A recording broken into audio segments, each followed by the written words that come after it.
se yura baumia me no ka se oda su kumase o mai na fa na nyina wa boko apro na otiane na chi nso no baabi a enyo adwen se wo ho na chi no nso so no edom wo ho no mo a enso ye hwekiri but feedback ayenya any say the manfo sika no yemfa anohunu ntoponko Dr. Mahmoud Baumia his excellency nyame adom obeye enkunimdifo enam se ensuo nko en19 no eniema bu amebo so san se ye internal de na emubo no nia eno no eye yen hayo ene ye ntipa ye no eya mamuo bone enti se mbetranam de ni nyina so eka yen de a amanfo nhunu the right picture iwom de make sense what you say ti bedi kan basre dum so no se yewura ginapo wontimi hwe energy ho a onka mienji mobile best 6-7 months Ghana da sumo a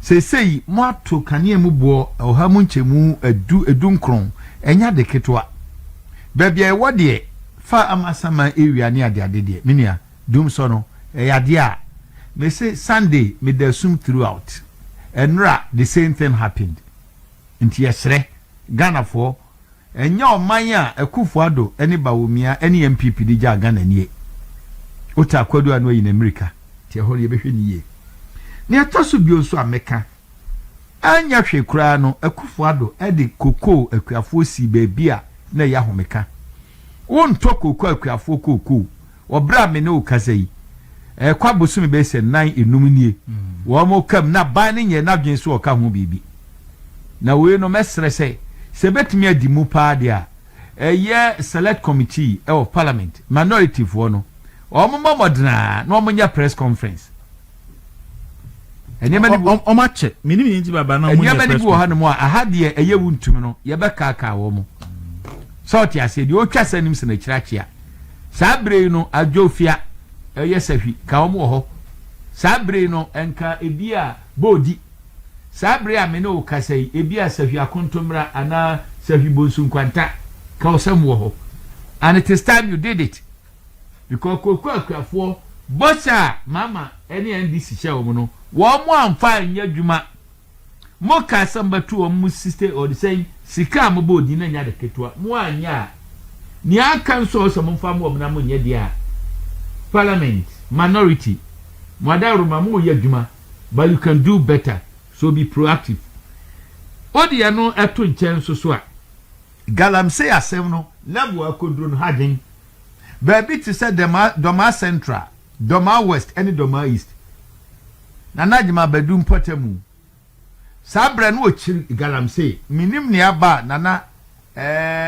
say waka na no atum sami jamfi baby onu fre ena galamsey agent ayi na de ma ne yareho ne say sojafo a yakon mabomu ya wo mo kọ akoka ho asem wo mo kọ ya toto wo mutuo ama soja ni ba akome ne mo kasai Catholic hospital ye na koto ama wo mo mtoto tuo no galamsey fo no etu aka ba akwa me na wu bani nyina ahyase ne sei amamuo no awie ye kọ na wie ye Akufo-Addo amamuo kọ na wie ye na NDC aban baaye no yewura mama amfa ne se democratic ayi ne ye ofa ne se da bro ye ku yankobu we yanchi we ntum no atotemamufo trim ensemu amoka edima eye galamsey fo ye beba mmatu ani ade sami jamfinom eni mu amoka ho no ato wo mutrim enti se MPP de sojafo koi na galamsey fo hu sojafo mu dwane na se mo baaye na de sojafo galamsey fo etoto wo mutu a me no kase doma central ba bia fronom subin krum yakobo sojafo ni bituo amom so adane agu galamsey fo no me hu saade no ba bia ko no baba kokora wu wawu na nipa nso owu ye no soso no enne no NDC fo ena no pani ba ko kan eye oh the MPP Baafi kanashigbe what's ne aban no I am bolding awo am ye the crofo free Burkina Faso ana wanti am ye the tuo ma wo mo nipa no so a ye bo no tuo awuo no o mo nyina free Burkina and the NDC amamuo no ye the awo be kuma yifo dia yesre on se hwe ni ye ye to so biewu minia Akufo-Addo amamuo ampa if what is saying exchange rate na 14.3 enya no krese bi kase na 17 ampa inflation na 24%. Enso so no Bank of Ghana sector report wa omde baye no afimu ani asa 2024 October no na deposit anase sika amanfo etimi rekoto bank no na 38.7 watene daka otua ne ma school fees wodi asori afodie ko wodi ne title ko de wodi member busia de ko oman no na asai kura no sika na amanfo etimi rekoto bank na 38.7 asa 2024 October. Afeya mo se yati petrol so. Afeya mo se inflation aba fom. Afeya mo se exchange rate aba fom no. Araho sem a Bank of Ghana dia betu dwa asa 2025 October no. Sika amanfo atimi dia koto bank nya no 8.7.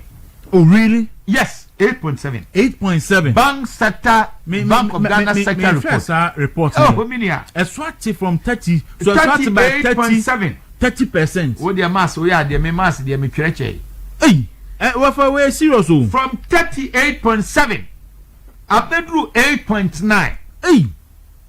Say and non excess of money yaku anim dia ijama mo. Entinda no the implication is say nya won dia kura wonya bia koto. From 38.7 to 8.9. Hey. Bank of Ghana report. Where do you want? More so na mo fa asiama kwatra Bank of Ghana. Because esanka bana say economy na yi dey esanka bana kura could do 50%. What you say? A shrinking, a declining, a decreasing from 38.7 to 8.9.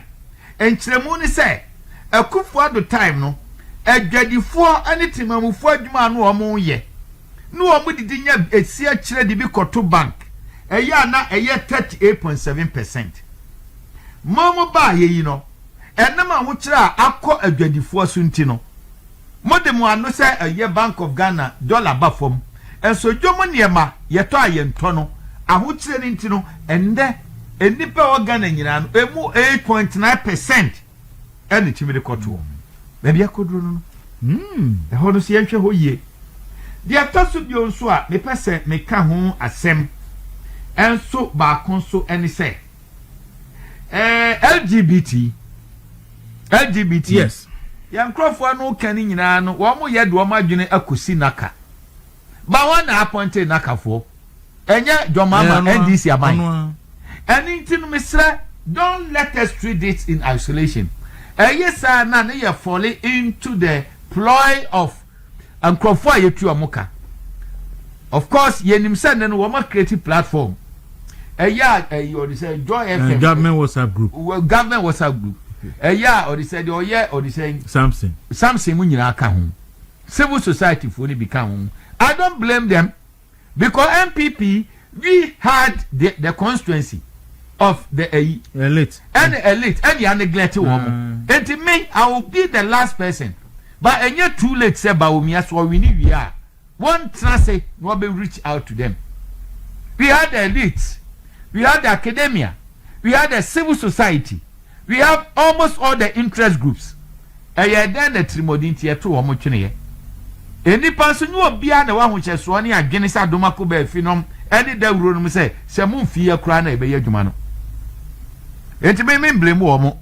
Name Momo the point in say, so I'm on agenda. One see at the young fan to Nakaso, near Yaban in Fremua. Well, we are MPP, no steady heart. Nambiusa Nakano, a year and Minister of Education. Minister of Education, so no, a yabani the you know. Unless I forget, Modie, Emsama follow me at Munim. Me 50 year me work on political communication. One of the topics a yam year Mwajuma, a year the ideology of political parties and its influence on policy taking or making and then political communication.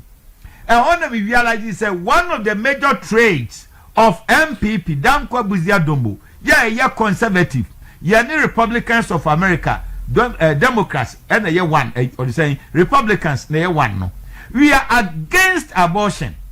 We are against sa a member LGBT Trumune ma wo no. NDC, yeah, liberals no, yeah, center left no, they are in support. Make some way, but some are not here, my refrain, no. ya NDC fo twa ntrotro ye so na kobasa jo mama ono ne Andrew Solomon main sponsor of LGBT na damfo no ne dampa ba ko so a eye den na kan pipitimi tena ho ya ho ya communication ye ya dia tenka na yi nkrofo se communicate ene ene to ba ye no they are doing their master's bidding. I can tell you said documents are 2024 election NDC had more money for campaign than LGBT for the sponsor. They sponsored it. Your mama is aware. Really? They sponsored it. It is one badia clandestinely on the quiet young fan shame. They sponsored their campaign. Onim that for a fact. T-shirts somebody buy any idea. Do anybody I'm calling here? Onim that for a fact. And I mean I can't throw that. They sponsored it. I'm a LGBT. A team ya bekan kwada ni so mo kan. Na fiati ni abofuno. Say panifo se dem to adrun say nru ho. E fe na so ba withdraw books no. Na de akonkura ni tirim so be Paani tirim akoyi. Media, I respect the Catholic bishops and I know they will kick against it. I'm told say omo issue statement wo ho ba me nya hu ye. Yes. Yeah, we cry the Koforudia wow feature. Yeah. Eno issue ye.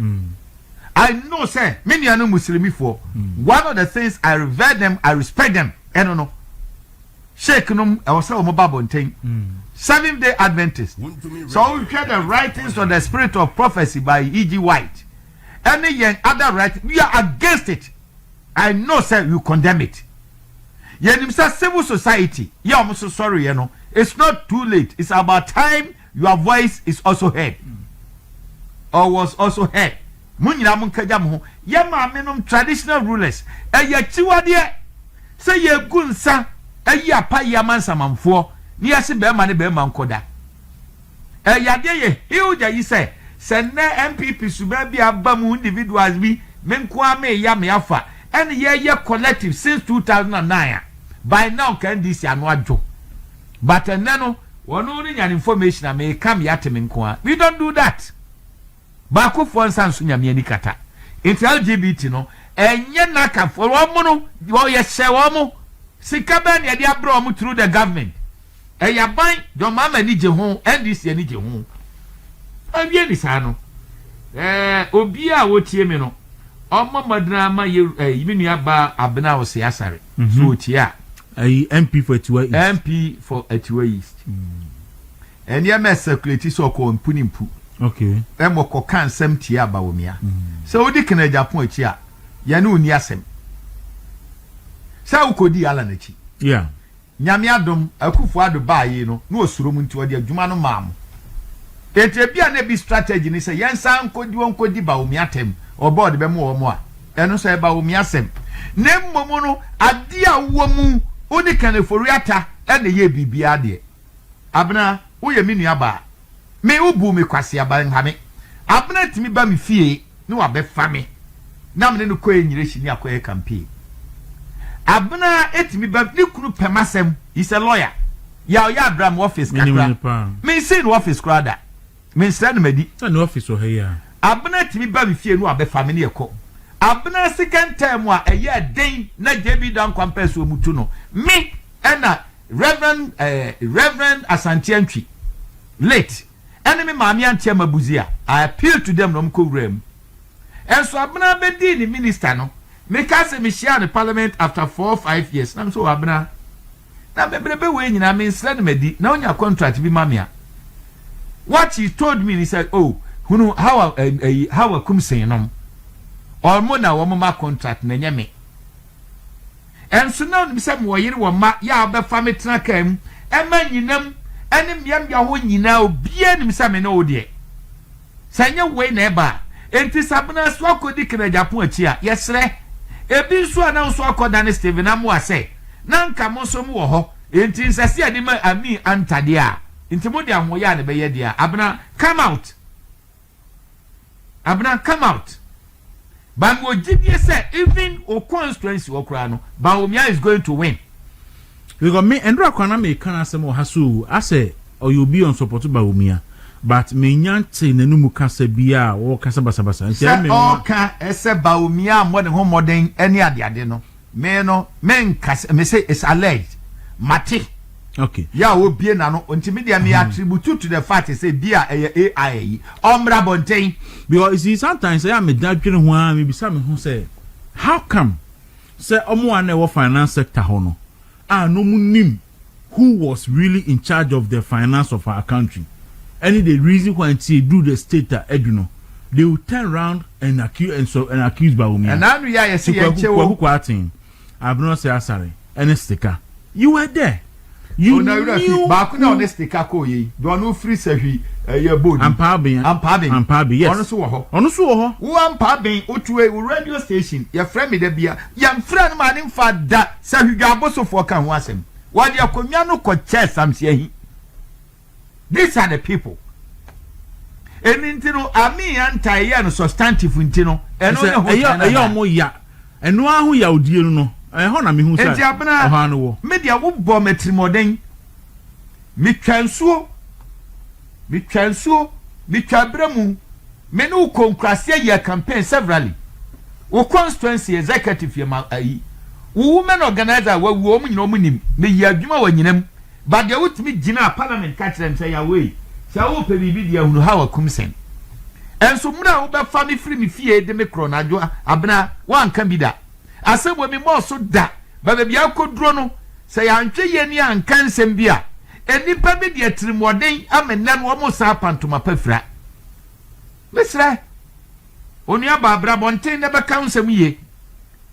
Neswa mechanism ya naka crack idea. Say no, sabi. And talk about na jugromu a obi apoma twede ehye ne ntumam but I can tell you say bia wo no e ho no kura no o de say ba omi abawini o de saa ma kufuado attack no keka nsem but aja obi ka ne nyame no obi nyina ho wa bedidi mo awi a ye kwa aka ne obetimi aye ye no soso ho memfa we ntwam na fe memra ya nyina ya de ye raba omi aso enra me kohwe ya enkrofo bi ye demonstration or American embassy say yem for kenofori atambra abusia ba empanifo ka sem bi say sabi ayi de ya ode ne widie ne tua so odwan ebo code ne widie ode ne widie ne tua enti kenofori ataba yi me mra me hu kenofori ata na me ye radio morning show host e Kings Radio na yere no deputy minister under President Kufuor Womo ba jansa professor dem so anya ba bi ko oye program mu omo bai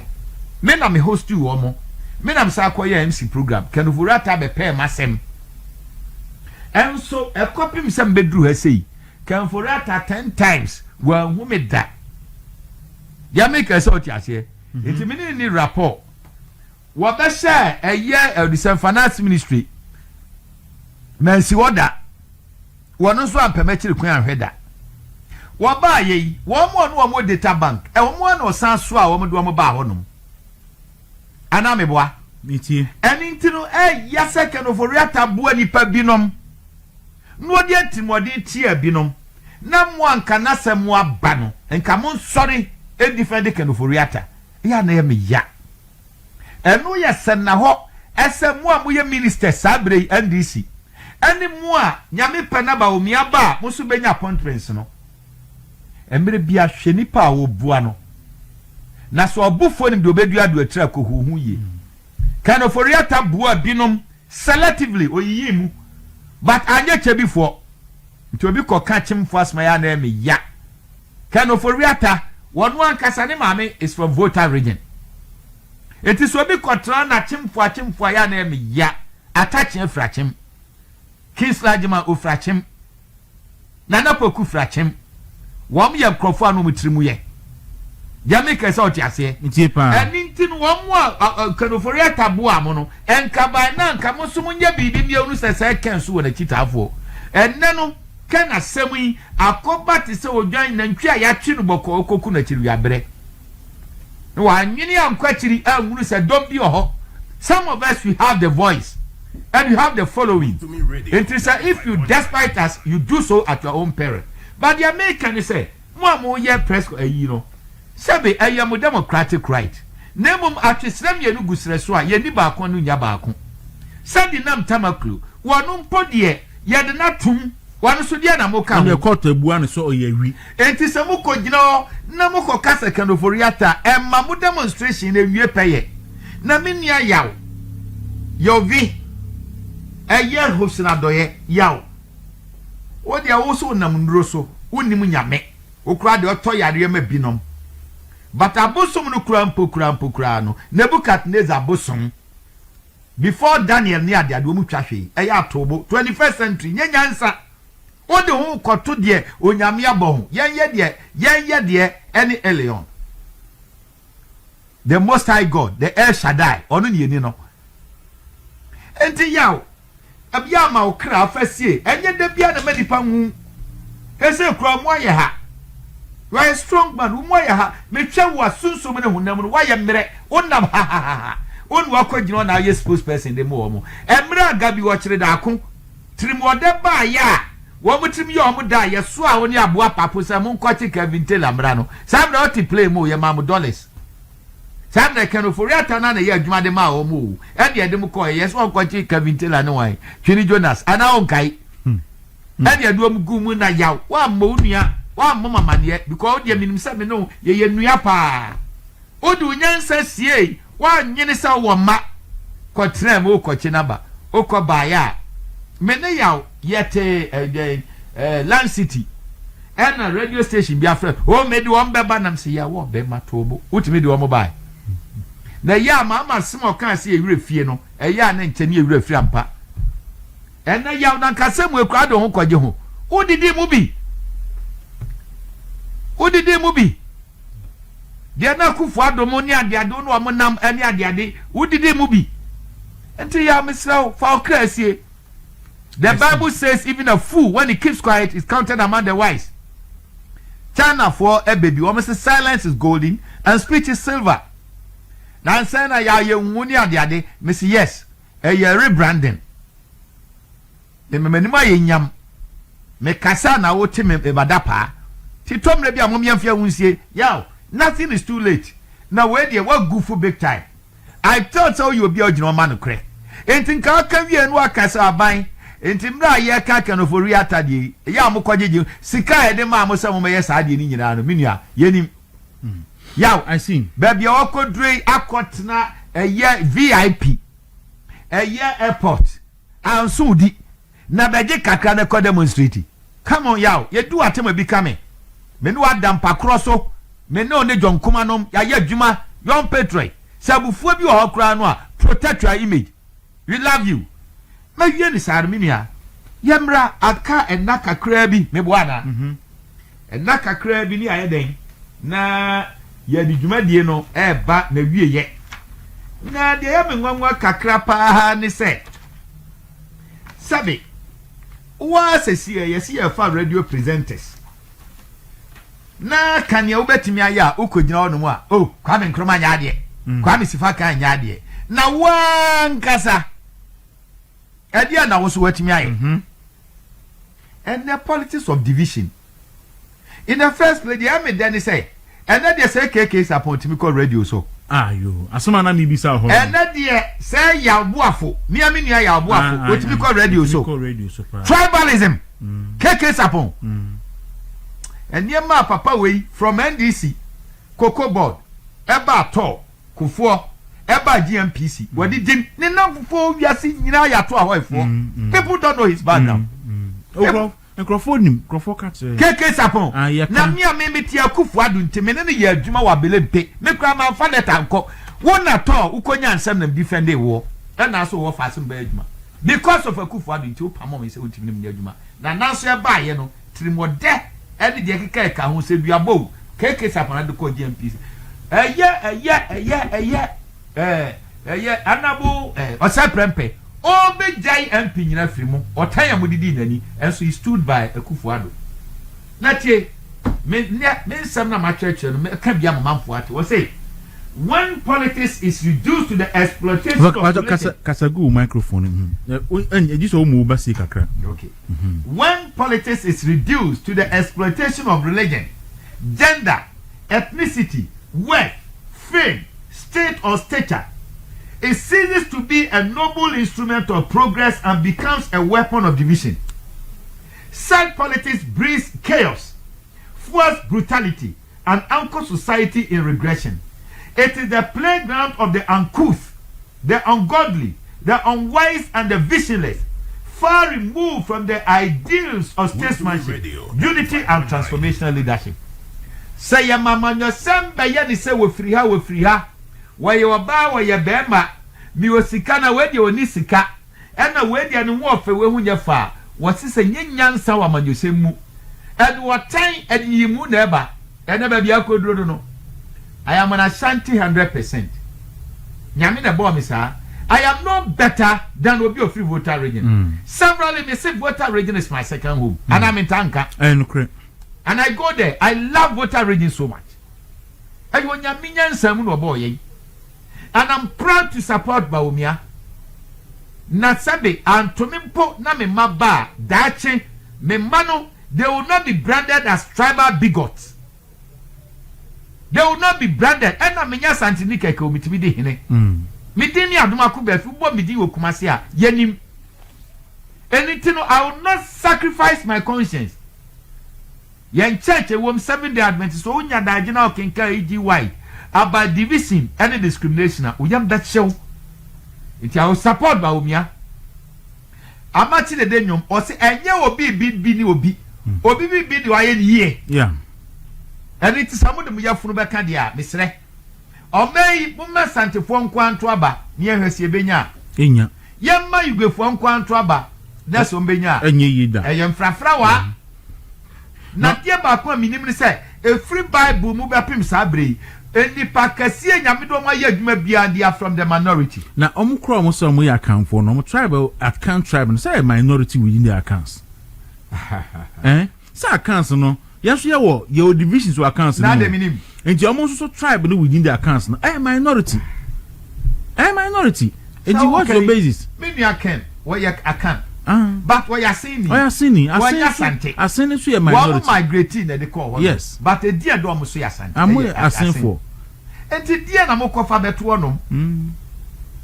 Enti they say ya keke sapon mo yes ani ade se sabe menye kristoni ena me wadwene ena me so me ye kurase ni se da mo nkrofo bi bubodua ena me se mo amu ye ni nyina no wo a woni sremni ada o kase ba omia ye nto aba ma no ensuo se nku aka bagina ayo. But I will never disgrace my God and my church. Yo. And my family. Say now make cancel her vote according to the 2024 register. No? Yes. Over 3 million votes. Yes. Now I say what's me and Twaba Emma ceremony. Say ceremony na 3 million desire so almost Twaba Mawa. So why lose election every you can never win 3 million votes. Enti Mr. Since when? And as someone you say money moon your man the tantan no. Na ne ya ne so ma ko school so na yesa o. That anka san ko mani abi. Go school and say so ni made o. Ama go bet my professor. Anka bie ni pani. What the catch o. Opa yen transit na across the globe. Yen hwe wo mo my professors kra. Sabe men kaso mu nyina. At least we have Professor Yanka. We have Krofia Jekum. Joseph Osafonom. Mabel, Otibwadino, and many more of such a distinction. And you once a movie now, then your professor for you have been a vivua as my okay. And so, Professor for be say a begging crowd violently. And near money and nine. Dear Dick, I was so young godly wisdom, if a Yamimunyansa. Dear Tossum Yenu, I was so young native wisdom. Dear Tossum Yansa, I was so young emotionally intelligent. And son education become one, no be pay. But so they can confer education. Na unim nyame. Na unifie nyansa wa kwasia. Eno ne yeda. Eduwa na ka kire se wa go kwasia. Enguma sua no. Menua se nyame wanye yabro yesua sua bi. Yetimi tire yetimi kenkan. Yegusu di nipa na ase yegusu sua de. But ifie nyansa na bokwan ma yen. O mebusa wi akuapem mpanimfo a wo honom efra du krom kofa lata kropon ni ade nyina. Siramedodo a na akọ school. Dan kwa the first nom ni ade. Ba hwenyansa om di bu akuapeman.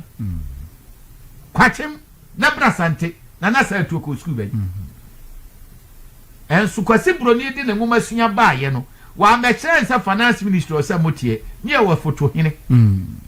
wa mekire yen say ye hia interior minister samre na yen so no ye wankobia hene wo ho ana meboa enkre wa mekire yen say ye hia defense minister samre ne wasafo hene wo ho enti kwasi broni bae no eye nana kakari asante hene phone baako was it the white man brought his canoe to the bush but he realized that the bush is stronger than the canoe what didn't nyansa ba no if nyansa is very important if nyansa ma woto ana and it is only about me adwuma da na se ne no ayo pa ukodi ba bia wo dwene hwe kan you not condemn him afa mawie ni sa division a ye condemn no ye mra the man why must we vote for Bawumia the calmness senya bra and can we invite some of the psychologists edwomo ba am you say why na we so ye bold or what confidence and you be okekam President Kufuor is one of the boldest but he's calm on one and one small kind and say enzo je mfani pa there be quote we or say the most courageous, confident, compassionate and effective leaders especially in politics are those who wield the quiet strength of a calm spirit. For true courage is not a reckless blaze, but a steady flame that remains composed when provoked, patient when pressed, and thoughtful when the world clamors for rashness. Calmness is not the highest mastery of self. Calmness is the highest mastery of self. The steady hand on the tiller when waves rise, the clear eye that sees beyond the storm. It is the silent partner of courage and confidence, moving with quiet precision and purposeful grace, never with rashness or blind aggression. In calmness dwells the power to lead, to heal, and to build nations upon the wisdom rather than to destroy them through tempestuous folly. Yo. Enti abotre anwuche so baby obi akika mu no atwe se na etuo no kura firi hin sa so obema mebriba ekujam eye nim dia kwankyere bu 6 or so pambo hufo a otu no bema that is it and that is the man Bawumia Rollins bakika mu ni ade no do you know one of the reasons Mark for win here because na Ghana for no yenya enough of that nonsense no msi there bi yemfa oba yen so he worked etu ya pipi ni a e nobody dia kika kamu there be na san kika mu dia dia anka na ntwe won wo manyene won da tia mu e se abogise ne de komeka apapo ya laji na de obedi matuma no fe ya na de okika de oma debi we de nyewa they are making Kenya a indispensable philosophical quote for strategic political management and leadership by Adomako Baafi. They are making say on page 195. Mami Sanfa Bako Enkanho 406. In politics, calmness is not weakness. It is wisdom under restraint. Resilience is not retreat. It is strength clothed in patience. While aggression may roll and violence may strike fast, they leave behind a trail of ruin, regret and shame. But the leader who chooses composure over chaos and principle over provocation walks the highest path where true power lies, not in the noise of battle, but in the discipline of peace. And I can say, what can be found? Shabakunumu, and in Tinubabia Namabuna Kodrono Inia, in the academia, Babia, Ubia. What I did in one conanim, on time conanim. It's another allegation said about me and Brania, the Adeno, and Sushi and Fenipa. Now they are so bit to be feared. Nobody president, I catch them say, Yafa by your Fankobo. Who told you that? It defeats that purpose. And research tests, I say, if we are seeing your mama bar, your Mukikam, Romo bar, they are the least performers. Out of it, Lankahubi. Out of it, Lankahubi. Yeah. Na se enyentetemu empranaro no mo nka hu enyentetemu ne de empranaro no mo nka hu bi again if I we see na memra the next one so and so I'm still coaching to support the fact say enyenkekamu se dia hununa and ye didi man hina kapinkins man ke ntu ne da ana mewa enukre awuhuna kapinkins man ye ntu ne da ana obia nso wonya nwucheso a wota kekamu no se nipa ne nkwa ben no because only in secret yeah on kranuntum what you say I'm quoting from my own book, page 5.531, page 183. The wise statesman moves with quiet strength, for he understands that humility is the highest form of confidence. He does not seek applause, for his conviction is rooted in purpose, not performance. Arrogance, by contrast, is the refuge of the insecure, the hollow noise of those who fear being seen for who they truly are. The shallow politician clothes himself in pride, mistaking showmanship for substance and visibility for value. In truth, the louder the boast, the greater the emptiness behind it. What it? For only the unsure must shout to convince others of what they themselves do not believe. So you wouldn't hear. And I'll tell you. And I'll tell you what you see about thing. And man made me warfare. Who trying to run on a mass, made a mechanical crew. What you say? I made a mechanical crew. Not to be so. Me say.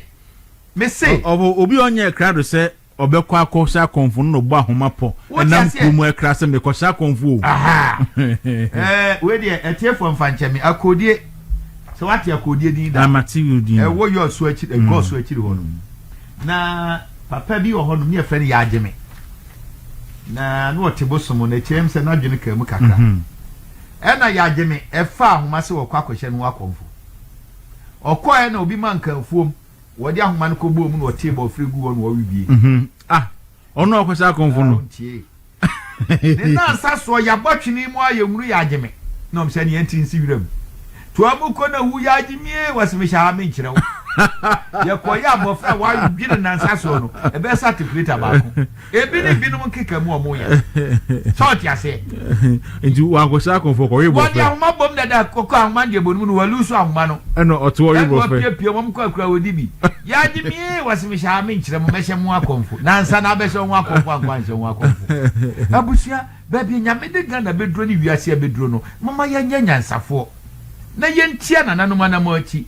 Na nkontompone na ada ne nabraba ene ne yemenu yenni mukra no adan wo yan pipini a doma mentie o sanko ni bie 2016 si eskasi ensi na bo akelesi 95.9 wo kotna aseda ne ho de na ada baaye no ene wa yire yen ene school for kam so ka kire ensi e baaye wie school ani apostu e ko mfie mienu ni yen tenka ya ye duma e kwa bosumi be mfie be se nan watwe ka bosumi sa wo ye kane no yo mama kru ye nansu kontomponti no any na ada no ti so ye MPP now ye delegate you should have taken a lesson from your mama any Rollins and they mudi akire and they am penny for nyana mama sponsor wo for campaign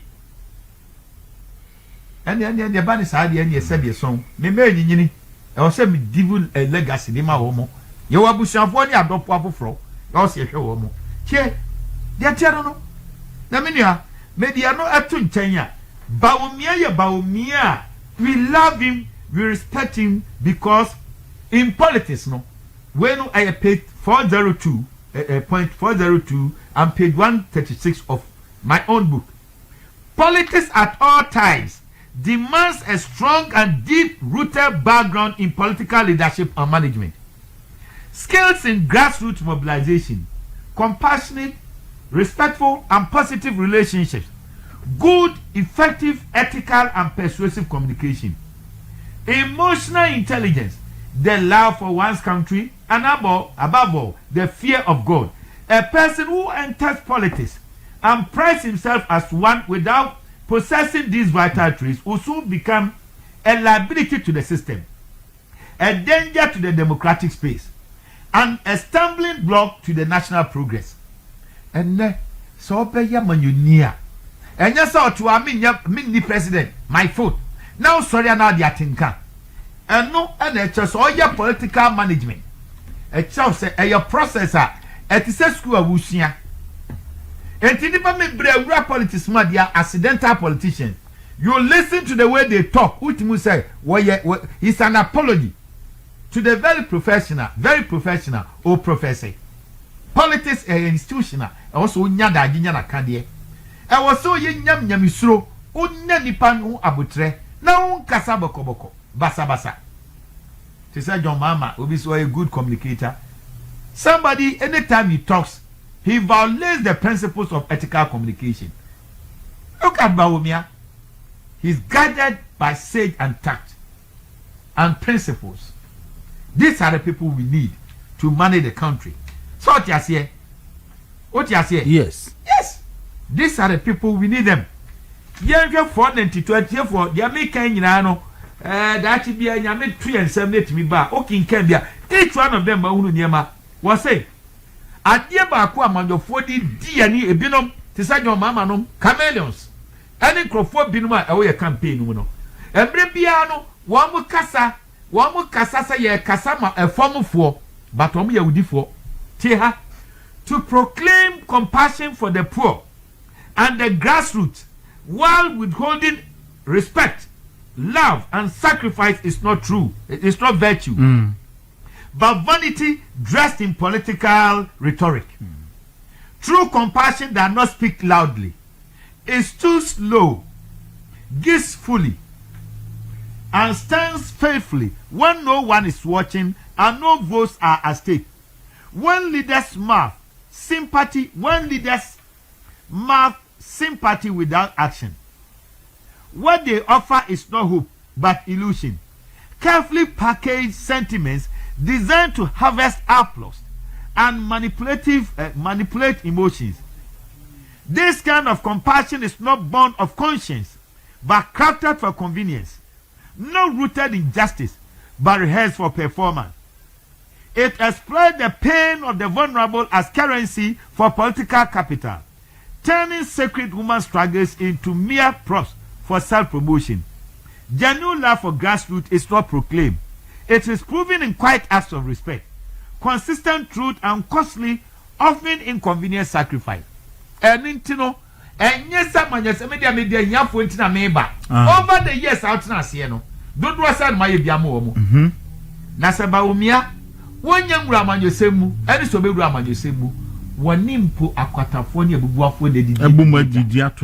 Must he go out? Can your campaign consummate me immortal speeches? Men am a boy. I know. What more? And your co campaign on so quatafoni with Dinechi. What you say? I'm sending Crawford Cranka to kick the number. What you say? Nana Kufuado, you may love him or hate him, but at the back one Papa buy. Before so many presidents, no, or ye nipa na kuma Benjamin or Chadie. But the Busiam one, and the Abeka, and now we have from Pabwatin by your aid, da, Yakika be or Quatina UTV if you can, or a Kufuado, where you accessible. And I'm saying, so who ye individual be at describing, no problem.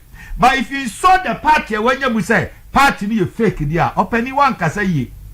And of course, your can will UTV in the again. Or say, a Kufuado. Otie nipa otie asem but abusuam wa na se Bernard Mona abeka se ekoye campaign no oni kapre Kufuado ne man iska na se onim se Bernard ekoye campaign na dwen na enye the same person no kotena se Bernard yewura yemfa bitumen empepa Kufuado din enso no aboa Yama Kufuado boni bie nya no. That time na Kufuado you cry you position. What you say? It's also man dollars. Now me say even in His Excellency John Mama is one of the beneficiaries of Kufuado. Oh sir. Yes, I'm more parliament. Enti Kufuado papa ya wa ye go okreti bafa. Enti ubo Kufuado dua tebede ni anu a enya no. So what you say? And the flip up what aka. Enti keye na wo ka that asem no ye so mu a opani ye no ni asem na mbom se party pass o maami a wa wu watiti no mawirem na begino na du maami atemu a ne ma aka mfa nchew basa nso na wa bo hu su dua oba bo ye won to fa na enko abo hu dua so ti ase me di wie no delegates na memma wo mu afutuo gwei and then the book with them they buy pa and me boa me the book no buy na ya futuo yeah and me nyaadwen pa yes ya futuo a yes wo mo delegates no ehunam ade mo adaroma delegates mo na mo koto aba mo ma ya mfa tinka mo ma ya mfa we mfiri ha mo ma ya mfa se we die sei ye besi usu akehye wo ma miami book no The Indispensable Philosophical Codes for Strategic Political Management and Leadership by Adomako Baafi. Page 139.409. A discerning electorate is the shield of a nation, able to sift the sincere from the schemer, the servant from the self-seeker. For while the pretentious politician may master the art of applause and mimic the tone of patriotism, he cannot forever conceal the stench of selfish ambition. But the one who lives with truth, humility, and consistency will always be known by the quiet strength of integrity. A wise citizen does not vote by noise or charm, but vote by the weight of character, the fruit of actions, and the purity of intent. Enti Bible kura kan to say you no from awurade ya be ko die bronsam kikamu sie di bronsam achi a ene ne nsam de ene se ne osi huahu anipa ke be gya nyamsom na Yesu kura bronsam anka nchen se wo de bu nkotoje mfa wiase ma enam atrimode ni enumudwanti na ne wura fi se Yesu Kristo wose agya ene oba ene onkronkron wose mama ye modi pase ense so wo am ne bo wiase and so nam tumi ekọ ni mu out of emotions no promise Yesu Kristo so de be ma no and na amanyofo ni bia koduru ho wan hwe ye kura no be promise so de gold nchewe be ma wo ebi na dwoma amade ba ye ne ye ho kire koko akuafo osu and na school feeding aduane no ese enye ye ntwa muka and na Sh0cks aduane Adomako osi amasaman and na kan se discover man alifo headmaster for am ya to nantwie and ponchen and that could say open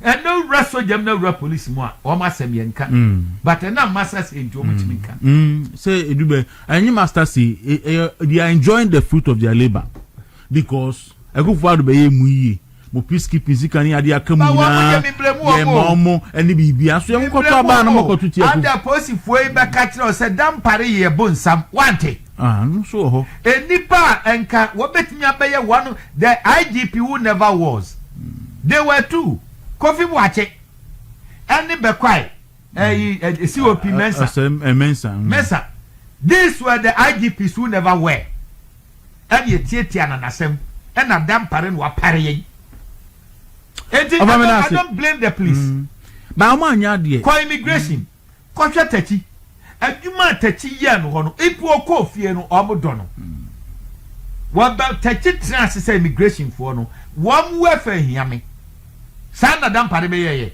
edu recruitment anu o chema ayi o de say wo chema radio presenters ni akana sema ma no say no obepe president obepe de bani o enti aposi for de we shouldn't blame them nya honu ba ye yi a onu di wachi yi ekodru ba bi nya honi na penenim kura de ahwe so ti ase enu o mo to aso na ye bra na so ye mpone nko o ko akoto aba o IGP ni wafa na be di akire ni wafa ni yeti wonom and these are some of the SSs at any pa mami for book we perfecting your English